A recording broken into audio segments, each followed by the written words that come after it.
মুরব্বী। আজকের এই মাহফিলের প্রধান বক্তা হিসেবে যিনি আপনাদের মাঝে কোরআন কারীম থেকে তাফসীর ফরমাইবেন, বিশিষ্ট ইসলামী চিন্তাবিদ, মুফাসসির কোরআন, আন্তর্জাতিক খ্যাতিসম্পন্ন হযরত মাওলানা মুহাম্মদ শামীম রেজা সিদ্দিক সাতক্ষীরা। এবং দ্বিতীয় বক্তা হিসেবে যিনি আপনাদের এই আজকের এই মাহফিলকে অলঙ্কৃত করবেন, হযরত মাওলানা মুহাম্মদ সেলিম জাহাঙ্গীর হিলালি, খতিব, কেন্দ্রীয় জামে মসজিদ কাজী গাজীপুর।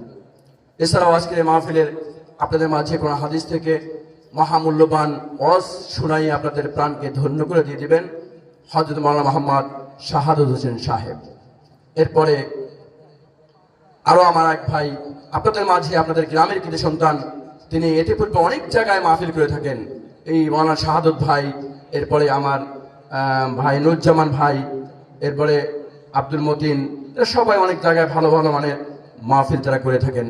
ওনাও এখানে কথা বলবেন। আপনারা সবাই দোয়া করেন ওনাদেরকে আল্লাহ তাআলা যেন হায়াতে কুল্লিয়া দান করে, বলুন আমিন। এবং কণ্ঠকে এত সুন্দর করে দেন যেন বাংলাদেশের প্রতিটি প্রান্তে প্রান্তে তারা গিয়ে কোরআন হাদিসকে তাফসীর ফরমাইতে পারে, বলুন আমিন। আমার ভাইরা, সমাজ কল্যাণে মাহফিল,